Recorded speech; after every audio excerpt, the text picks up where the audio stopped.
ఈరోజు మనం ఎస్తేరు కథ గురించి తెలుసుకుందాం. ధైర్యం, పట్టుదల గురించి చెప్పే ఓ గొప్ప కథ ఇది. తన ప్రజల కోసం ఒక వ్యక్తి ఎంతదాకా వెళ్లగలడు? ఈ ప్రశ్నకు సమాధానమే ఎస్తేరు కథ.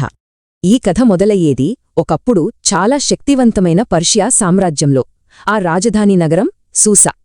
అప్పట్లో ఉన్న రాజకీయ గందరగోళంలో ఎస్తేరు తన యూదుల గుర్తింపును దాచిపెట్టి రాణిగా ఎంపికైంది. కాని రాజభవనంలో ఒక పెను ప్రమాదం ముంచుకొచ్చింది. అది ఆమె ప్రజల ఉనికికే ముప్పు తెచ్చింది. ఈ సంఘర్షణకు కారణం ఇద్దరు వ్యక్తులు. ఒకరు ఎస్తేరు బంధువు మొర్దకై, మరొకరు రాజు దుష్ట సలహాదారుడైన హామాను. హామాను రాజుచేత ఒక ఆజ్ఞ జారీ చేయించాడు. సామ్రాజ్యంలోని యూదులందర్నీ అంతం చేయాలన్నది ఆ ఆజ్ఞ. ఇప్పుడు రాణిగా ఉన్న ఎస్తేరు ముందు ఒక పెద్ద సవాల్.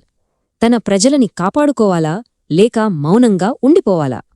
అప్పటి రాజచట్టం ప్రకారం రాజు పిలవకుండా ఆయన ముందుకు వెళితే మరణశిక్షే. అది రాజద్రోహంతో సమానం. అప్పుడే మొర్దెకాయ్ ఆమెను ప్రశ్నించాడు, బహుశా ఇలాంటి సమయం కోసమే నువ్వు రాణి అయ్యావేమో అని. భయాన్ని పక్కనపెట్టింది. నేను నశించినా పర్వాలేదు అనుకుంటూ తన ప్రజల కోసం ప్రాణాలు పణంగా పెట్టింది. ఆమెది ధైర్యంతో కూడిన ఓ తెలివైన ప్రణాళిక. ప్రార్థన, ఓర్పు, సరైన సమయం కోసం వేచి చూడటం అన్నీ పాటించింది. ఎస్తేరు వ్యూహం ఫలించింది. హామాను కుట్ర బట్టబయలైంది. ఆమె ప్రజలు గండం నుంచి గట్టెక్కారు. ఎస్తేరు కథ కేవలం చరిత్ర మాత్రమే కాదు, నాయకత్వం, బాధ్యతలపై ఎప్పటికీ నిలిచిపోయే పాఠాలను నేర్పుతుంది.